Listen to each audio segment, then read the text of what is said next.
ትሰሚኛለሽ? ዳጣ ላይ ጫፏ ላይ ራሱ አደርሽም። ገባሽ? በተከበረ ቤት ካደግሽው አንቺ ይልቅ መንገድ ላይ የተጣለችው ዳጣ እጥፍ ትበልጥሻለሽ። ገባሽ? ደግሞ አንቺ የሴትነት ክብሩን ታውቂያለሽ እንዴ? ወጉን ታውቂዋለሽ? ሴትነት ማለት እኮ እንትንና ጡት በያዘ አይደለም። በቃ ትሰሚናታል። በቃ አትስደበኝ እሺ?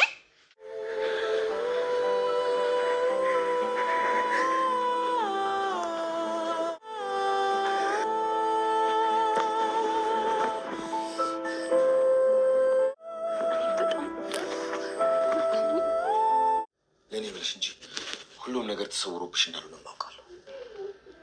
አውደር ለአንተ ብዬ ከዛሬ ነገ ነገሮች ይስተካከላሉ ብዬ ነው እንጂ ቤቴ ውስጥ የሆነ ነገር እንደተፈጠረ ከተረዳው ቆይቻለሁ።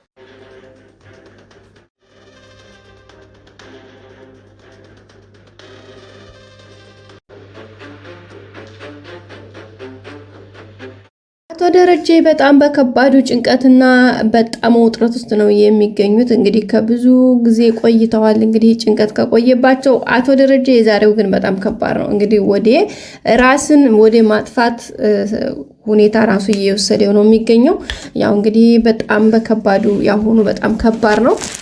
ብዙ ነገሮችን ለመደበቅ ለመሸሸግ ብዙ ጊዜ ሞክሯል። እንደሚታወቀው ሸሽጓቸውም ደብቋቸውም እንግዲህ ሚስጥር አድርጓቸው ከብዙ አመታት በኋላ ዛሬ እንግዲህ ነገርዮሹ ትርምስምስ ወጥቷል።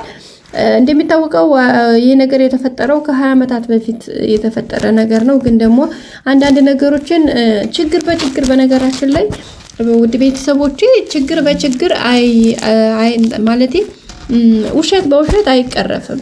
ውሸት በውሸት መቼም ትክክል ሊሆን አይችልም። ውሸትን በእውነት ነው ማረም የሚቻለው። እና እንግዲህ አቶ ደረጀም እየሆነ ያለው ነገር እሱ ነው። ስተትን በስተት ማረም በፍጹም አይቻልም። ስተትን በማስተካከል ነው ማለት ነው። እንግዲህ መጀመሪያ ላይ ዳጣ ስትወለድ መጀመሪያው ወይዘሮ ማርታ በሌለችበት እንግዲህ ባዘቦት የተመኘውን ስካር ጠጥቶ ሲመጣ ድፍረቱን ሲያገኝ እንግዲህ ከሰላም ጋር አደረ። ዳጣ ከተወለደች በኋላ ደግሞ እንዴት ተወለደች ወይ እናትና ልጅን የሆነ ቦታ ማስቀመጥ እየቻለ እንግዲህ ልጅና እናትን ነጥሎ ልጅን መጣል። ከዛ በኋላ እንግዲህ ያ ችግር ስር ሰዶ ሰላምም ልጇን ጥበቃ ከዛ ቤት ሳትወጣ 20 አመታትን ተሻገረች። ዳጣም እንግዲህ በጎዳና 20 አመታትን አሳልፋ በመጨረሻም እንግዲህ አባቷን ፈልጋ ፈላልጋ እስከ ቤት ድረስ መጣች።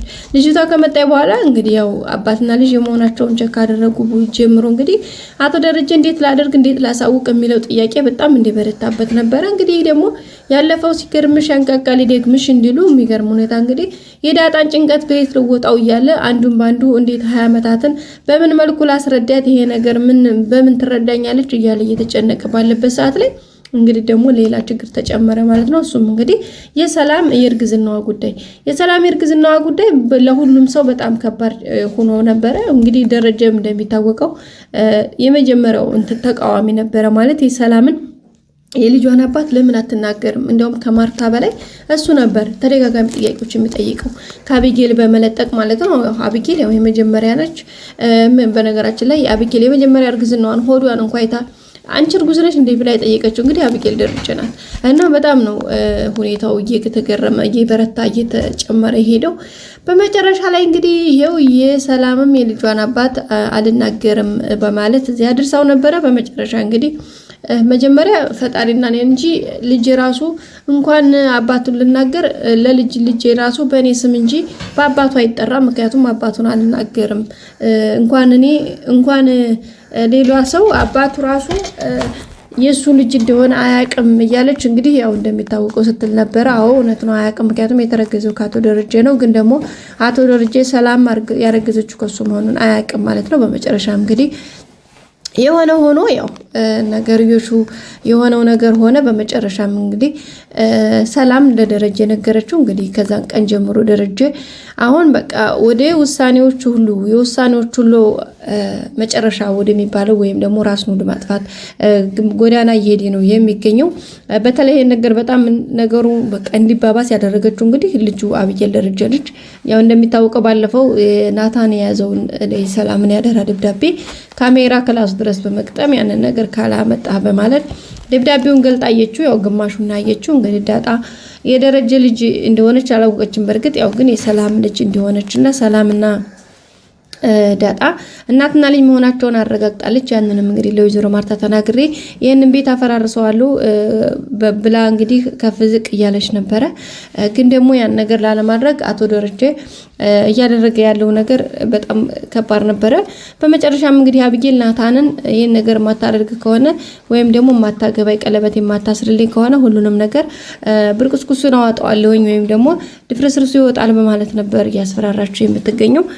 ናታንም እንግዲህ በቃ እሺ ብሎ ያው ነገሮችን ለማስተካከል ግዴታ እሺ ማለት ነበረበት።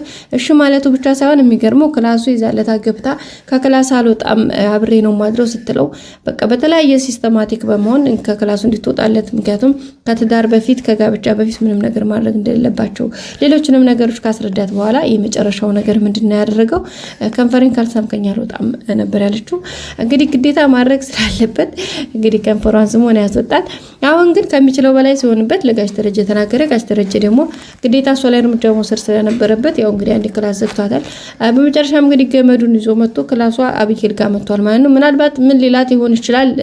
እናንተ የግላችሁን ሀሳብ አስተያየት አስቀምጡልኝ። እኔ ግን ምናልባት እዚህ ጋር ሁለት ምርጫ ይሰጣት። ለአንደኛ እኔ ራሴን አጥፍቼ ሞትልሻለሁ፣ ሁለተኛ ደግሞ ይሄን ሚስጥር ከመቃብር ድረስ ምንም ነገር ላትናገሪ ብሎ ሌላ ይችላል። በነገራችን ላይ አብጌል አያስችላትም።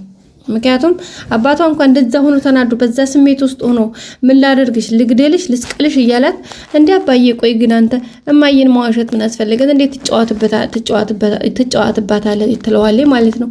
ይቺ ቆረቆንዳ እንዴ እሱ እኮ ከሷ በላይ እሷ እኮ ትዳሩ ናት፣ አካሉ ናት፣ የልጆቹ እናት ናት፣ ቤቱ በቃ ሁሉ ነገሩ ናት። ግን እሷ ለእናቷ ያዘነች መስላ ደግሞ የሚጎዳና የሚጠቅምን እንኳ የማታቅ ውልካፋ እንዴት እናቴን ትጫወትበታለች? ይሄንማ እናቴ መስማት አለባት ትላለች። ከዛ ደግሞ ደረጃን ሁሉ ጮህ በር ዘግቶባት ስልኳን ቀምጧት ሲሄድ እሷ የምታስበው እንዴ ቆይ አባዬ ግን ዳጣ አታውቅም አለ ይሄን ነገር ለማየም እንዴት መዋሸት አስፈለገ? አረ አንዴ በወጣሁኝ ለማየም እነግራታለሁ ትላለች። እዛው እንኳን ሆና ተዘግቶባት ማለት ነው። ፈጣሪ ወይና የአብጌልን ሁኔታ በጣም ነው የሚለየው። እንግዲህ ደረጀ ግን በጣም ከፋ ጭንቀት ውስጥ ነው ያለው። እንግዲህ በቅርቡ ምናልባት ነገሮች ተስተካክለው ወደ ራሱ ሊመለስ ይችላል። እንደው ከባድ ነው ብቻ እንግዲህ ወይዘሮ ማርታ ምንድነው ማለቷን አላቋረጠችም። እሱም ደግሞ እንግዲህ ሰሞኑን እነግርሻለሁኝ ቀኑ ደርሷል እያላት ነው የሚገኘው። ግን ቀድሞ ራሱን ባላጠፋ ትላላችሁ። ሌላው እንግዲህ ዳጣና ናታን ደግሞ በቃ ይሄን ነገር እንርሳው ምናምን በቃ በፍቅር ምናምን በቃ ይሄን እንርሳው ምናምን ይባባላሉ። ደግሞ መጨረሻ ብይል ክላስ ወይዘሮ ማርታ በመጣው ምን ሊሉ ነው? ጉድ እኮ ነው ጋይስ። ኧረ ማሰቢያ ማላጣ ሰው እንደዚህ ይደረጋል እንዴ ጋይስ? ኧረ ተረጋጉ ትላላችሁ። እና ቤተሰቦቻችን የዛሬው ቪዲዮ ይህን ይመስል ነበር። ቀጣይ ቪዲዮ እንገናኝ። ሰላም ቆዩልኝ። ሰብስክራይብ ላይክ ማድረጋችሁን አትርሱ። ላይክ አድርጉ። መልካም ጊዜ። ባይ ባይ።